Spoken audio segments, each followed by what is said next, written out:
Boa noite a todos, que a graça e a paz do nosso Deus e Pai esteja abençoando a vida de cada um. Assim nós saudamos todos os presentes e aqueles que também hão de nos assistir pela internet.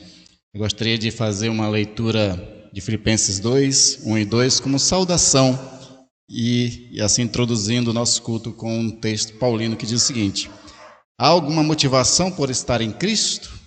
Há alguma consolação que vem do amor? Há alguma comunhão no Espírito? Há alguma compaixão e afeição? Então completem minha alegria, concordando sinceramente uns com os outros, amando-se mutuamente e trabalhando juntos com a mesma forma de pensar e um só propósito. O convite de Paulo para nosso culto nessa noite é que nós tenhamos uma unidade, uma comunhão para adorar a Deus e fazer isso tudo para a honra e glória do Senhor, trabalhando juntos para a glória do Senhor, porque Deus tem um propósito de ser glorificado e de abençoar vidas também. Vamos orar ao Senhor, colocando nossas vidas e pedindo a bênção dEle também para este culto. Pai amado e querido, obrigado, Deus, por mais essa oportunidade de teu povo se reunir nesse lugar.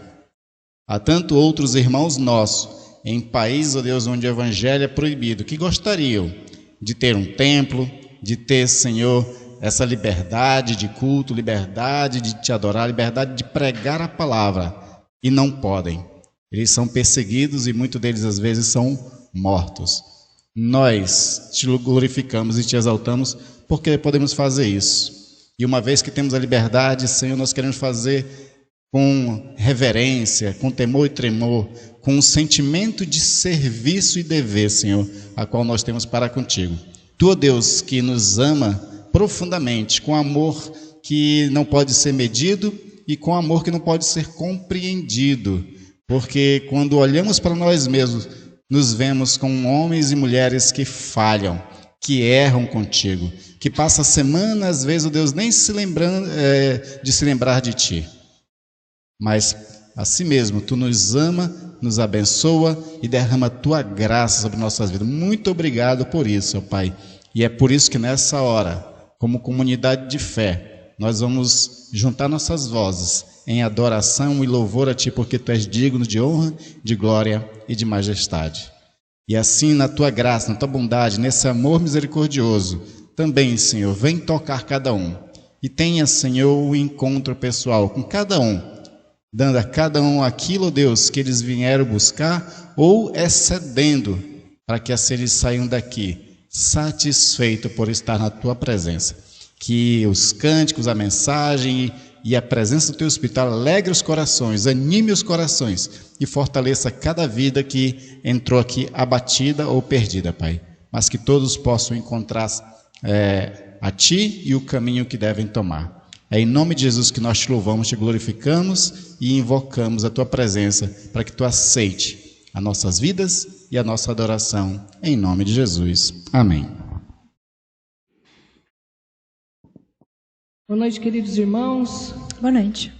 Vamos nos colocar em pé e cantar de todo o coração em agradecimento ao nosso Deus por tudo que Ele tem feito, pelas bênçãos derramadas, e porque Ele é digno de toda honra e toda glória. Amém? Amém.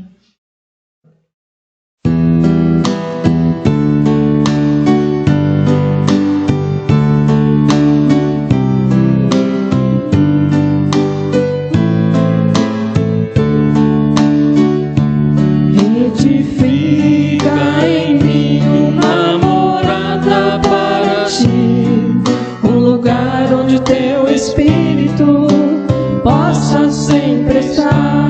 Quero ser um verdadeiro templo, Senhor, ser cheio de Tua glória, respirar o Teu amor em Tua presença.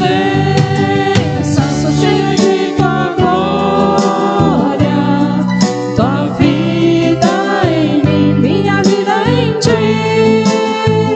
em Tua presença caminho em vida.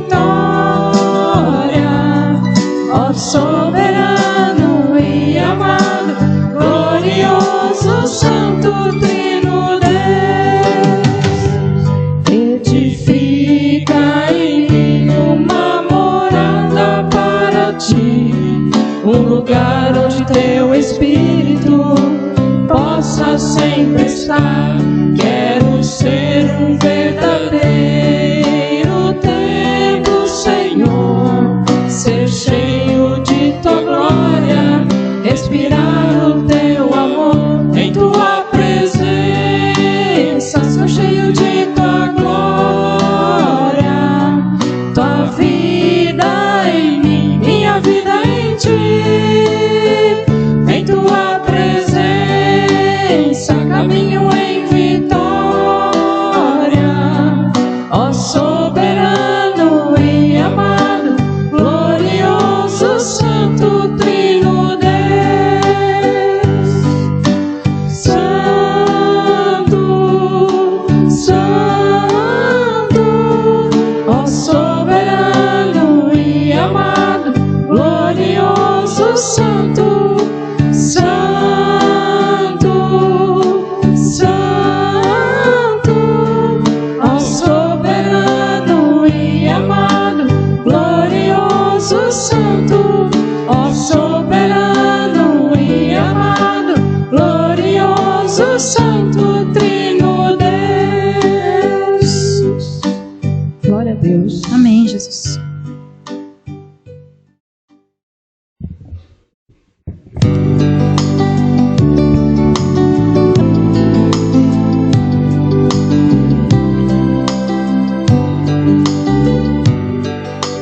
Graças eu te dou, Pai, pelo preço que pagou, sacrifício de amor que me comprou, ungido do Senhor, pelos cravos em tuas mãos, graças eu te dou, ó meu Senhor, lavou minha mente e coração, me deu perdão, restaurou minha comunhão. Digno é o Senhor, sobre o trono estás, soberano Criador, vou sempre te adorar. Elevo as minhas mãos ao Cristo que venceu, Cordeiro de Deus morreu por mim, mas ressuscitou. Digno é o Senhor,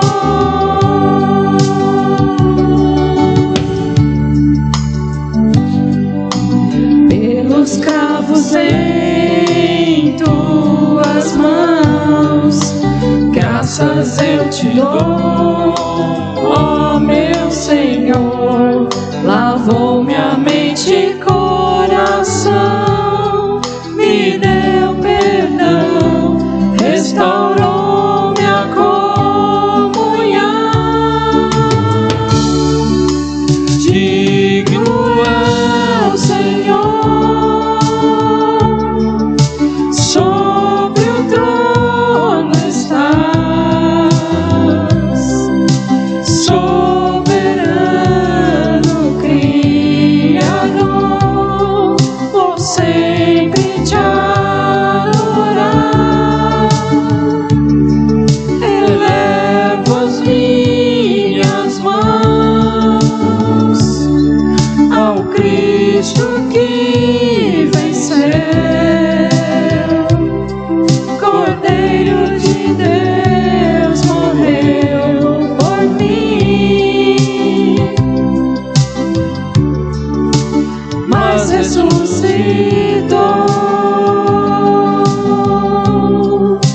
Digno é o Senhor,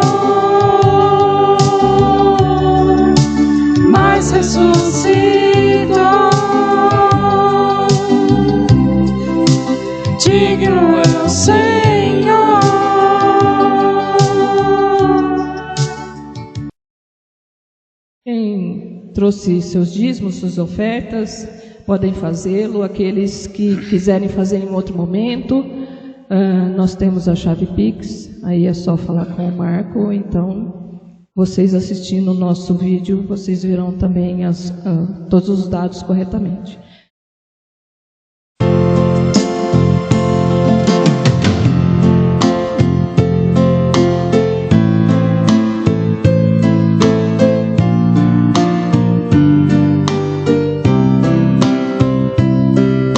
Seja engrandecido, ó Deus da minha vida, Tu és o Deus da minha salvação. És a minha rocha, a minha segurança, meus lábios sempre te exaltarão. Aleluia, Aleluia, te louvo, pois sei que sobre todos é Senhor. aleluia, Aleluia, te louvo, pois sei que sobre todos é Senhor. Seja engrandecido, ó Deus da minha vida, Tu és o Deus da minha salvação. És a minha rocha, a minha segurança, meus lábios sempre te exaltarão. aleluia, Aleluia, te louvo, pois sei que sobre todos é Senhor. aleluia, Aleluia, te louvo, pois sei que sobre todos é Senhor. aleluia, Aleluia, aleluia, aleluia, louvemos ao Senhor. aleluia, Aleluia, aleluia, aleluia, louvemos ao Senhor. Amém. Glória a Deus. Glória a Deus. Pode se sentar.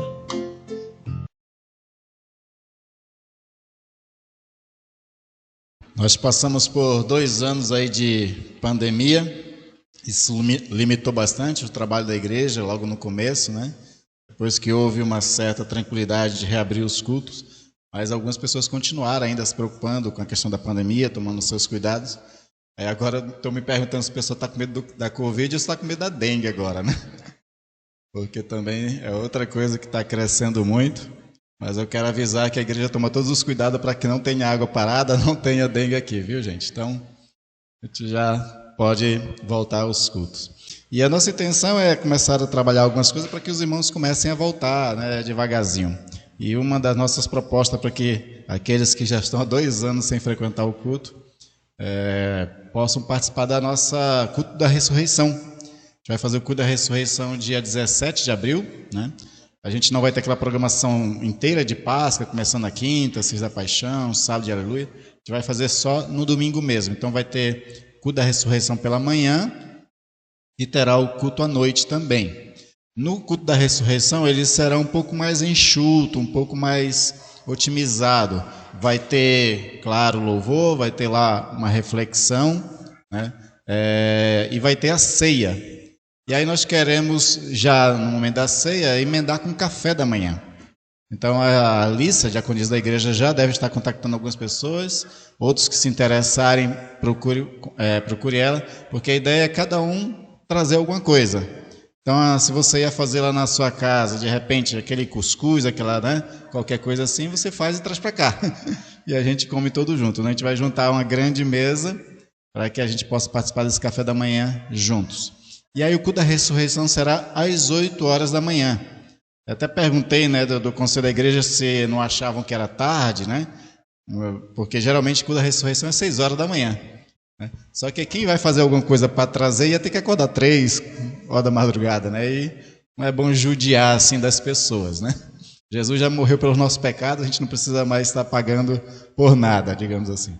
Então, a gente vai fazer 9 horas, dá tempo de você preparar alguma coisa em casa e poder trazer para a gente aqui, juntar tudo, botar na mesa e ser tudo em comum. E vai ser uma bela festa, um belo momento de alegria, comemorando a ressurreição do Senhor. E no culto à noite, às 19h30, terá o coral. O coral está fazendo ensaios, vai ter a participação do coral, cantando cânticos que nos traga à memória todo o sacrifício de Jesus, né? Que é o que nós comemoramos na Páscoa. Amém, queridos? Vamos abrir nossas Bíblias lá em João, o Evangelho de João, capítulo 1. Nós vamos fazer uma leitura do versículo 4 ao versículo 9. Na minha versão diz assim: a vida estava nele e a vida era a luz dos homens. A luz resplandece nas trevas e as trevas não prevaleceram contra ela. Houve um homem enviado por Deus cujo nome era João. Este veio como testemunha para que testificasse a respeito da luz, a fim de todos virem a crer por intermédio dele. Ele não era a luz, mas veio para que testificasse da luz, a saber, a verdadeira luz, que, vindo ao mundo, ilumina a todo homem. Vamos orar ao Senhor? Deus querido e amado Pai, quero te agradecer, ó Deus, pelos irmãos e irmãs que trouxeram seus dízimos, suas ofertas, que fizeram doações, ó Deus, de cestas básicas para ajudar famílias mais necessitadas, e que tu possa, Deus, recompensar essas pessoas, multiplicando, Senhor, os seus bens, os seus recursos, abençoando a sua renda, ó Deus, e assim nada falte a ninguém. Principalmente aqueles que estão desempregados, aqueles que estão precisando, ó Deus, começar a trabalhar. Abençoa essas pessoas, ó Pai. Supre suas necessidades e que logo uma porta de emprego se abra para essas pessoas e ela consiga também ter sua renda.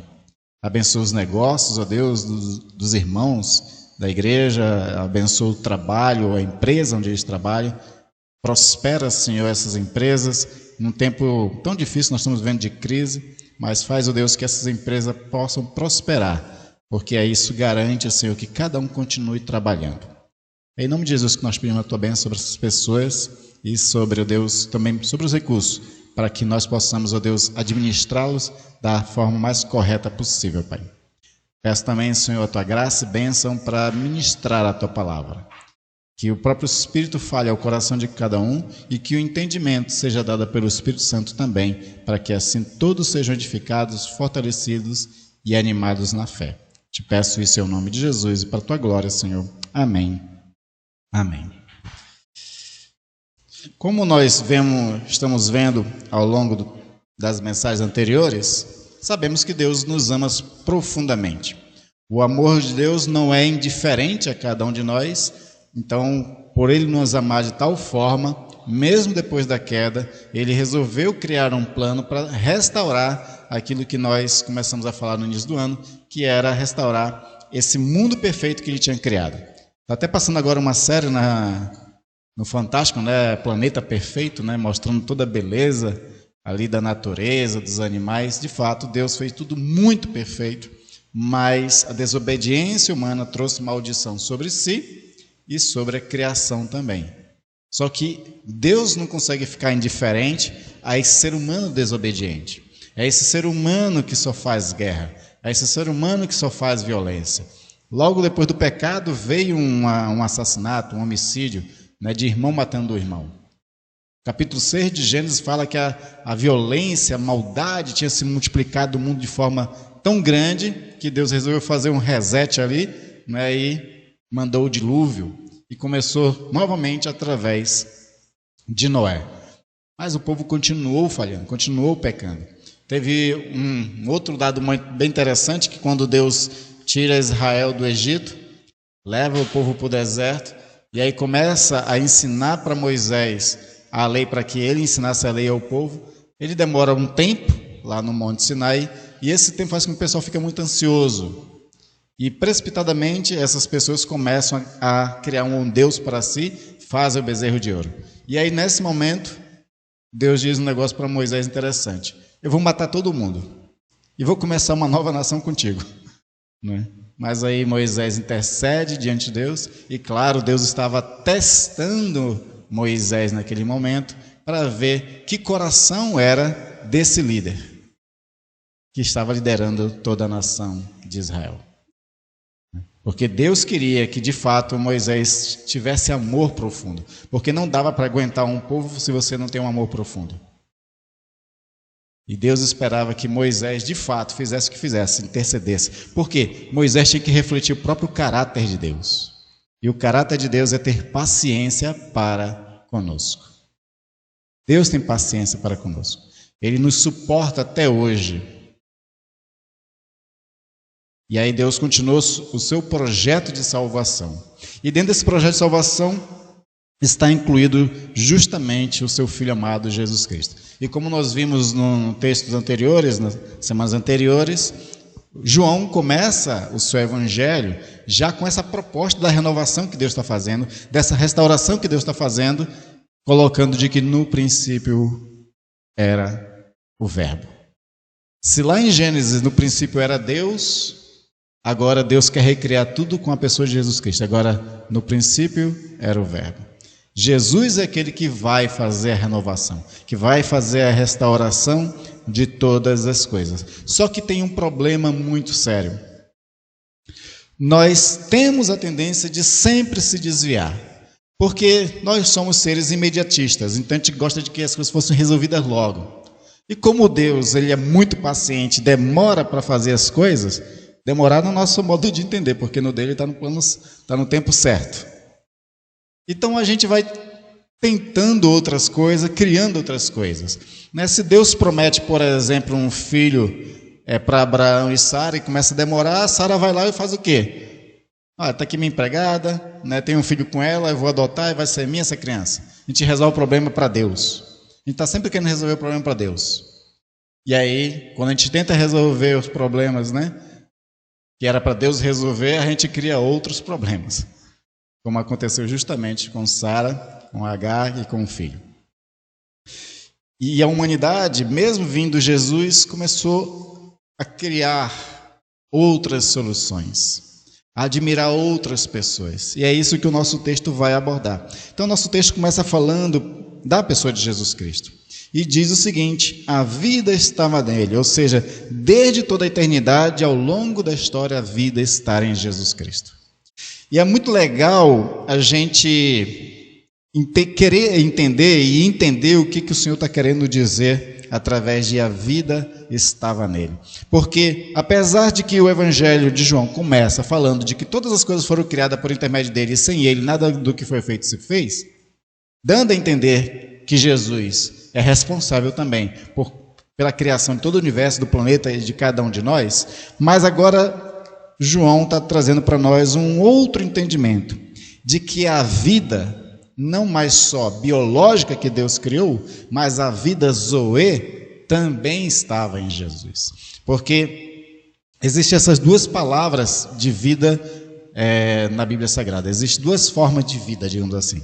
Existe a bios, que é a vida biológica, que é o nosso corpo, que precisa de alimento, que precisa de sol, de exercícios, Alguns estão devendo aí o exercício, que precisa de água, que precisa de muita coisa para se manter. Existe essa vida.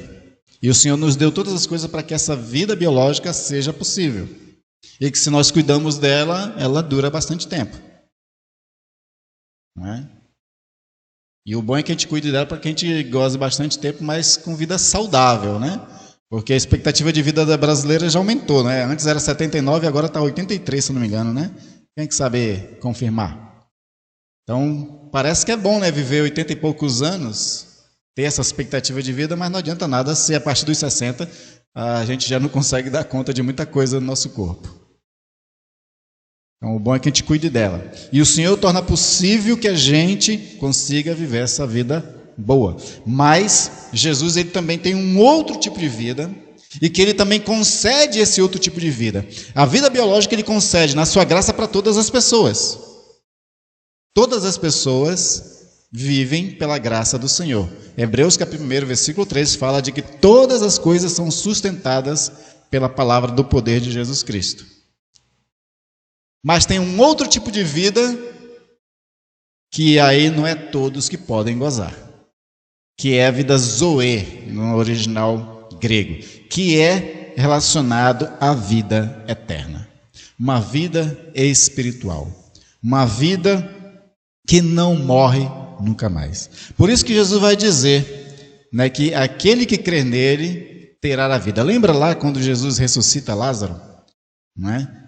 Antes de ressuscitar Lázaro, ele fala para a irmã de Lázaro o seguinte: olha, se creres em mim, vai ter vida, e aquele que crê nunca morrerá jamais. E aí Jesus está se referindo a essa vida que está nele e que ele pode conceder ao ser humano também. A vida estava nele, a fonte da vida é ele, da vida biológica, e ele é quem pode dar a vida eterna para todos aqueles que nele crê. E está muito claro para nós de que essa vida é ele quem pode dar, porque quando ele vai conversar com o Nicodemos, no capítulo 3, ele fala de que essa vida ela vem do alto. Por isso que ele diz: se não nascer do alto, não verás o reino de Deus. É uma vida diferente, que ela vem do alto, não tem mais uma referência à questão biológica. E essa vida é eterna, como está também em João 3, 15 e 16. E essa vida que Jesus quer nos dar, que ele já nos deu pela fé, ela também é abundante, como está lá em João 10, 10. Então Jesus ele veio para dar essa vida que foi perdida lá com Adão e Eva. Porque o Senhor deixou muito bem claro: se obedeceres, terás a vida, mas se desobedeceres, comendo do fruto que eu te proibi, certamente morrerás. E a morte que o Senhor estava se referindo ali era a morte espiritual. Automaticamente, quando desobedecem comendo do fruto, eles morrem espiritualmente. A vida biológica permanece. E essa vida biológica, inclusive, ela vai ter que ter um limite também. Isso é interessante que a gente observar. Quando a gente vê a sequência de pecados lá em Gênesis, que vai desagradando Deus, lá no capítulo 6, o Senhor chega a dizer o seguinte: eu não vou permanecer, meu espírito que sustenta a vida, não vai permanecer muito tempo com o ser humano, não. No máximo 120. Então o Senhor começa a botar agora limite também na vida biológica, porque os seres humanos meio que viviam quase, né, não eternamente, mas vivia muito, né? Se não fosse o dilúvio, Matusalém tivesse vivo talvez até hoje, né? Vocês sabem que ele morreu no dilúvio, né? Eu acho que é a única parte verdadeira daquele filme Noé. Vocês assistiram o filme Noé? Que foi feito com aquele mesmo cara do Gladiador, né? Acho que a única parte do filme inteiro que aparece que realmente segue a Bíblia é nessa parte que o Noé realmente ele aparece na hora que vem as águas, né? Ele abre os braços, né? E é fantástica ali a atuação do Anthony Hopkins, né? Que fez o Matusalém ali, né? Então, de fato, as pessoas viviam muito biologicamente. Aí o Senhor também coloca limite nessa vida biológica também, para que assim o homem entenda que ele é pó, que ele é cinza e que ele precisa se humilhar diante da presença de Deus, buscar a ajuda de Deus e que precisa de algo mais da parte de Deus. E aí o Senhor promete isso. Em Jeremias o Senhor diz: olha, vai chegar o tempo em que eu derramarei do meu espírito sobre toda a carne. Darei um novo espírito. E esse novo espírito que o Senhor promete através dos profetas vai se cumprir na pessoa de Jesus Cristo. Então Jesus é aquele que tem a vida e ele pode dar essa vida. De fato, quando Jesus ainda está com os discípulos, Jesus sopra sobre os discípulos lá no final do Evangelho de João e diz: recebei o Espírito. E aí depois esse Espírito vem em plenitude lá em Atos capítulo 2, no dia do Pentecostes. A vida estava nele e ele concedeu essa vida a todos nós. E aí ele complementa João dizendo que esta vida era a luz dos homens também. Juntando aqui a ideia de vida e luz. É interessante a gente observar a questão da luz, porque a luz, as trevas na Bíblia ela tem sempre o significado de ignorância, de distanciamento de Deus e também de morte. Por isso que quando o salmista fala, né, que não terei medo nenhum quando estiver no vale da sombra da morte, né, porque o vale da sombra, da escuridão, das trevas, sempre estava ligado à questão da morte. Por isso que também os profetas vão falar a respeito dessa questão, quando diz lá em Isaías capítulo 9, versículo 2, de que o povo que estava em trevas viu uma grande luz. E os que viviam na região da sombra da morte resplandeceu-lhes a luz. E aqui, Isaías 9 está falando justamente do nascimento de Jesus. Ou seja, Jesus, quando ele vem ao mundo, a vida vem ao mundo, vem a luz no mundo para esses que estão em trevas e estão na morte. E aí, como nós falamos, a morte espiritual, né? Essas pessoas da morte espiritual agora estão vendo a luz. É por isso que Paulo vai dizer: vocês que outrora estavam em trevas, vocês que outrora estavam mortos nos vossos delitos e pecados. Porque era assim que era a condição que todos nós estávamos, em trevas e na morte. Quando Jesus vem, ele dá a vida, o seu Espírito, e nos dá a luz, nos tira das trevas para a sua maravilhosa luz, como diz o apóstolo Pedro. Então Jesus, ele traz essa luz. O salmista no Salmo 36, 9 diz o seguinte: porque em ti estará o manancial da vida, na tua luz veremos a luz. Essa que é a proposta do Senhor. Aí quando João está começando a trabalhar essa questão da luz, ele precisa trazer um esclarecimento. Porque, como eu falei, nós temos a tendência de, quando está demorando muita coisa, a gente tentar achar alguma outra solução. E pensem e lembrem, se você tem bem o Novo Testamento guardado na cabeça, lembrem que os apóstolos já esperavam Jesus na sua vida ainda. Os próprios apóstolos achavam que Jesus ia retornar ainda na sua época. Muitas pessoas achavam que Jesus ia retornar logo. Tanto que em Atos dos Apóstolos, quando aparece as pessoas se convertendo, vendendo os seus bens, dando as suas propriedades, aquela coisa toda, é porque tinham a expectativa de que Jesus vinha logo, então não adiantava ficar acumulando bens. Até que foi necessário Paulo escrever aos Tessalonicenses e dizer: olha, com a respeito da vinda do Senhor e nosso encontro com ele, eu escrevo para que vocês fiquem cautelosos, não é assim, antes vem... Aí ele começa a descrever algumas coisas que vai acontecer antes, né, da vinda dele. Por quê? Porque o pessoal já estava achando que Jesus já vinha logo. E aí, como Jesus não estava vindo logo, assim como o pessoal não soube esperar Moisés descer do Monte Sinai e fez um bezerro, o povo começou a querer criar outras soluções. E existia dentro das comunidades antigas de fé um grupo ainda muito ligado a João Batista, que é chamado de Mandeus, ficou conhecido na história como os Mandeus. Os Mandeus, eles tinham uma expectativa muito grande a respeito ainda da restauração de Israel. E aí, como Jesus foi embora, né, ascendeu aos céus, e estava demorando a voltar, aí eles começaram a duvidar de que Jesus realmente era Deus. Começaram a duvidar de que realmente Jesus era quem ele disse ser. E aí, muitas dessas pessoas que começaram a fé seguindo o João Batista, disseram: vem cá, eu acho que o verdadeiro profeta era João Batista mesmo, viu? E aí os mandeus começaram a escrever e a pregar contra Jesus Cristo e em defesa do João Batista, como o verdadeiro profeta, como aquele que era o último dos profetas que realmente tinha pregado. E aí eles têm a ideia de que vão pregar o que João pregava, porque fazendo o que João estava fazendo, a gente vai ter a restauração da nação israelita. Porque na cabeça dessas pessoas, eles não estavam preocupados com uma restauração de toda a criação. Eles queriam somente a libertação do povo de Israel. A salvação na cabeça de muitos judeus era a libertação do povo de Israel somente. Eles não tinham entendido de que o Senhor estava trazendo um novo reino e criando um novo homem. Eles não tinham entendido nada disso. Aí o evangelho de João, e esse João aqui, ele foi discípulo de João Batista no começo, ele vai precisar esclarecer para o pessoal: vem cá, né?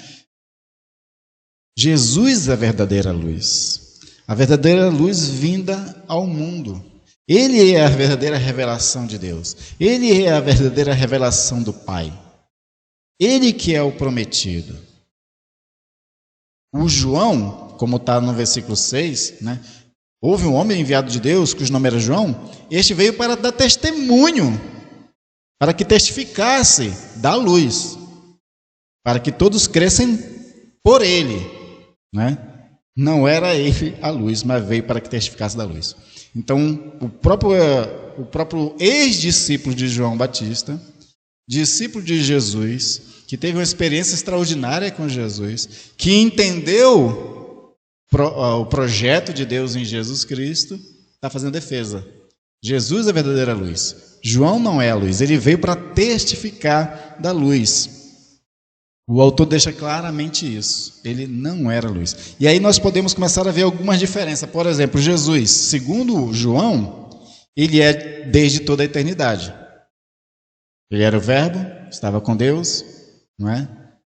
E era o próprio Deus. Então, o Jesus, ele é desde toda a eternidade. João Batista não. Ele veio à existência, né? Ele foi criado no momento da história. Outra diferença que tem, que João coloca, o evangelista, é de que Jesus é a palavra, ele é o Logos, ele é o Verbo, que tem um significado muito rico dentro da teologia joanina. Já o João Batista, ele era um simples homem. João Batista teve a cabeça decepada e não ressuscitou dos mortos, mas nunca mais. Jesus morreu na cruz e ressuscitou. O Jesus, segundo o Evangelho de João, ele é o próprio Deus. Né? Quando um dos discípulos, né, o André, pergunta assim: Senhor, mostra-nos o Pai, isso já nos basta. Aí o Senhor Jesus diz: há tanto tempo estou convosco que não viste o Pai. Quem vê a mim, vê o Pai. Para João está muito claro que Jesus é o próprio Deus. O Batista, ele é um comissionado por Deus. Ele recebeu uma missão da parte de Deus para ser o precursor da verdadeira luz. Então o Jesus, ele é a verdadeira luz, e o João é aquele que testifica da luz. Enquanto Jesus é o objeto da fé, o João Batista, ele é um agente que aponta para que as pessoas tenham fé em Jesus. Por isso que o João, no relato do João Batista, no relato de João, o João Batista vai dizer o seguinte: eis o Cordeiro de Deus, ele é que tira o pecado do mundo, e a ele seguiu. É interessante que os evangelhos precisam de vez em quando lembrar o povo disso: vocês têm que seguir Jesus, vocês têm que ouvir Jesus. Então João deixa muito claro isso, né, quando traz esse relato do João Batista apontando para Jesus, dizendo que ele é o Cordeiro, que é ele deve ser seguido, como também você tem nos outros evangelhos aquela aparição, né, a transfiguração de Jesus no monte, onde aparece Moisés e Elias, Moisés representando a lei e o Elias representando todos os profetas. Aí a voz do céu vem e diz: este é meu filho amado em quem minha alma tem prazer, a ele ouvi. Ou seja, estava querendo deixar claro para nós o seguinte: olha, você tem Moisés e tem os profetas, quem você deve ouvir agora? Jesus Cristo. Não é? E a gente fica de vez em quando cometendo as mesmas falhas de sempre, ouvindo outras vozes, ouvindo outras lideranças, levantando outros ídolos e sempre se desviando do verdadeiro. Né? Existem movimentos por aí que seguem, arriscam o Antigo Testamento e esquecem de muita coisa que Jesus ensinou no Novo. Por outro lado, existe por aí um pessoal tão extremista em ser paulino que esquece dos evangelhos. Paulo foi um grande homem, né? E foi um homem usado por Deus para nos ensinar coisas extraordinárias, mas não tem só Paulo para a gente ouvir. Né? Temos que ouvir Jesus Cristo também. E aí, o texto que nós lemos de João, no versículo 9, encerra dizendo que a luz esteve entre os homens. Né? Ali estava a verdadeira luz que alumia a todo homem que vem ao mundo. Isso é uma proposta de salvação. Jesus, ele veio para iluminar a todos. Só que, como a sequência do texto vai falar e eu não li, essa luz que veio ao mundo, ela não foi recebida por todos. Ela veio para iluminar a todos, para revelar a todos a salvação, a redenção, as boas novas de Deus, mas nem todos o receberam. Nem todos o receberam. E aqueles que receberam, o texto vai dizer que Deus deu-lhes o poder de serem feitos filhos de Deus, a saber, os que creem no seu nome. Durante todo o Evangelho de João, nós percebemos vários momentos em que alguns se apropriaram da luz, receberam a luz, e por conta dessa luz, tiveram seus olhos curados.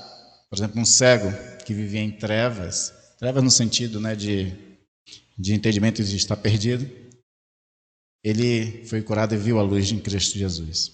Outras pessoas, o próprio Lázaro, que foi ressuscitado, viu a luz em Cristo Jesus. A mulher samaritana, que era uma mulher perdida, viu a luz em Cristo Jesus. O Nicodemos, né, que era um homem autoridade, conhecedor da lei, aquela coisa toda, mas ele também estava em trevas. Quando conheceu Jesus, ele viu a luz. Mas teve muitos outros que não viram a luz em Jesus, muitos outros que negaram Jesus. E a maioria desses que não quiseram a luz, que estavam em trevas, que iriam permanecer nas trevas, foi aqueles mesmos que o condenaram injustamente e o crucificaram. É importante que a gente se aproprie da luz, que a gente se deixe ser levado pela luz, para que a gente não caminhe em trevas. E a verdadeira luz sempre só está em Jesus Cristo. O benefício de a gente sair das sombras e poder caminhar com a verdadeira luz, eu vou colocar 3 benefícios. É que Cristo ilumina com a sua verdade e vida. Quando Jesus ilumina com a sua verdade e vida, a gente começa a entender o que é o reino e o que é a justiça do Senhor. Existe um padrão de viver para nós.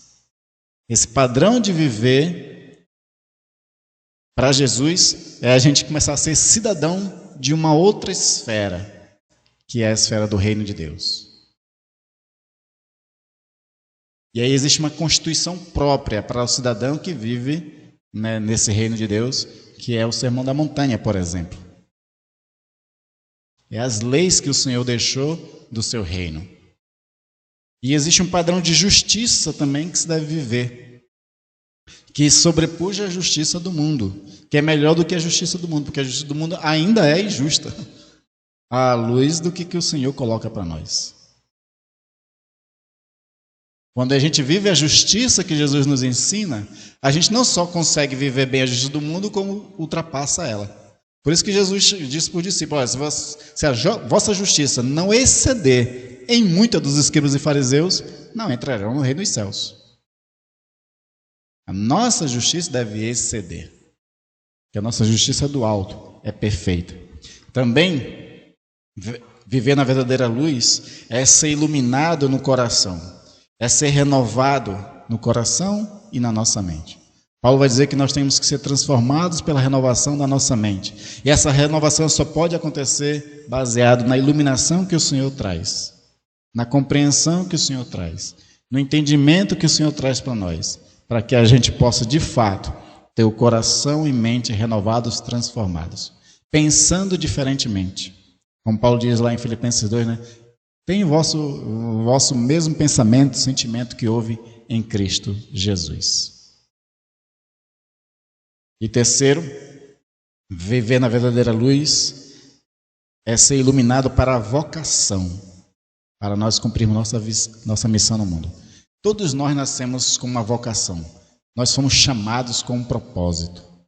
Deus nos elegeu antes da fundação do mundo para a gente fazer parte de um corpo, e esse corpo, segundo Paulo lá em Efésios 4, versículo 13 em diante, vai dizer que esse corpo ele tem que ser bem ajustado, tem que ter uma justa cooperação, porque quando cada um faz a sua parte, gera o crescimento do reino. Nós somos vocacionados. Essa luz nos vocaciona e mostra para nós o que nós devemos fazer no mundo. Só que essa luz, além de nos vocacionar, nos iluminar para o que devemos fazer, mas ela também nos capacita a fazer. Porque essa luz também vem com dons espirituais. vem com talentos, com habilidades para fazer. E aí nós fazemos de forma perfeita no Senhor. É o poder de Deus operando através de nós com essa luz. Como Paulo dizia, né? Paulo dizia que o poder de Deus era operante através dele. E aí nós também seremos operantes, trabalhando a partir da luz do Senhor. Que sejamos inundados dessa luz, totalmente iluminados por essa luz. Que nossos olhos tenham a beleza de ver a luz em Cristo Jesus. Que diariamente a gente abra a Bíblia e contemple a luz de Jesus Cristo através das Sagradas Escrituras. E aí vai cumprir-se em nós aquilo que Paulo diz lá em 2 Coríntios 3,18, que contemplando a glória do Senhor seremos transformados de glória em glória à sua própria imagem. Nós temos que ser a imagem de Jesus, como fomos lá no início da criação criados, segundo a imagem e semelhança do Senhor. Amém, queridos? Pai amado e querido, eu te louvo e agradeço, porque a luz veio ao mundo, nele estava a vida e ele foi a luz do mundo. Que a gente, Senhor, não se distraia com outros que até são pessoas boas, abençoadas, vocacionadas, mas que são servos teus somente. Não é para eles, Senhor, que nós devemos servir e esperar nada. É de ti somente. O próprio Paulo apontava para ti, Pedro apontava para ti, João Batista apontou para ti. Os verdadeiros homens e mulheres do Senhor sempre apontaram para ti, porque é a ti somente que devemos servir, é a ti somente que devemos adorar. E tu somente, Senhor, é quem nos transforma, nos capacita, nos vocaciona para vivermos a nossa missão neste mundo. Ser conosco, Pai, e dá-nos vitória sobre nós mesmos e sobre as nossas ansiedades, ó Deus, que às vezes nos distrai e nos leva para outros caminhos. Ser a nossa lâmpada neste mundo, Senhor, para que nós mesmos possamos iluminar todos aqueles que também precisam te conhecer ainda, Pai. Peço a tua bênção sobre os meus irmãos e irmãs aqui presentes e que a luz do Senhor os abençoe. Que a luz do Senhor os capacite, que a luz do Senhor os dê vitória, que a luz do Senhor mostre o caminho que cada um deve andar e assim ele seja mais do que vencedor em todas as áreas da sua vida, na saúde, na família e em tudo mais. Assim oramos, agradecidos em nome de Jesus. Amém. Amém. Vamos cantar um cântico. Luz do amor de Jesus que brilha, mesmo nas densas trevas brilha. Senhor, brilha em mim, brilha em nós. Amém. De pé.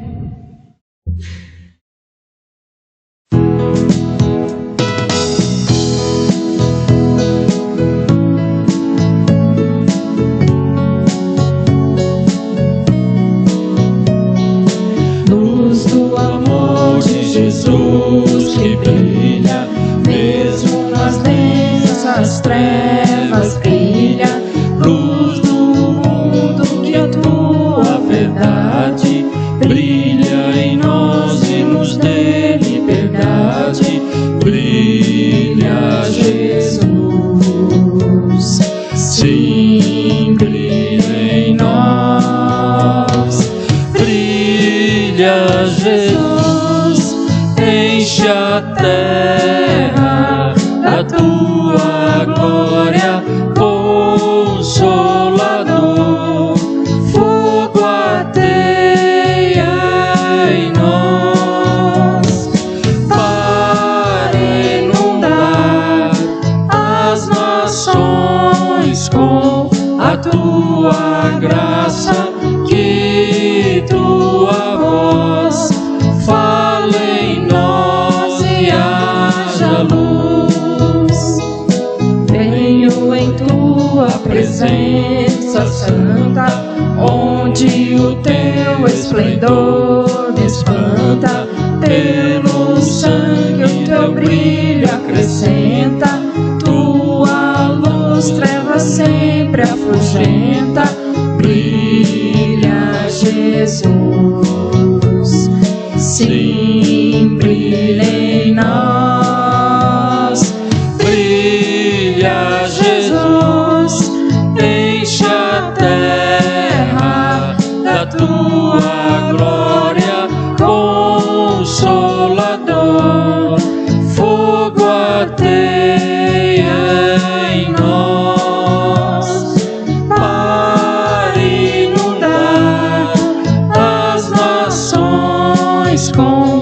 a tua graça, que tua voz fale em nós e haja luz. No teu brilho real que esplende, nossa face a brilhar aprende, transformados de glória em glória, mudaremos assim nossa história. Brilha Jesus, sim, brilha em nós. Brilha Jesus, enche a terra da tua glória, Consolador. Fogo ateia em nós, para inundar as nações com a tua graça, que tua voz fale em nós e haja luz. Amém, glória a Deus. Amém, Jesus. Vamos fazer a oração que Jesus nos ensinou? Pai nosso que estás no céu, santificado seja o teu nome, venha a nós o teu reino, seja feita a tua vontade, assim na terra como nos céus. O pão nosso de cada dia nos dai hoje, perdoa as nossas dívidas, assim como nós perdoamos aos nossos devedores. Não nos deixes cair em tentação, mas livra-nos do mal, pois teu é o reino, o poder e a glória para sempre. Amém. Que a graça do nosso Senhor Jesus Cristo e a sua luz resplandeça sobre você, com o amor de Deus e as consolações do Espírito Santo, te acompanhando dia por dia até a vinda do nosso Senhor e Salvador Jesus Cristo. Amém. Amém.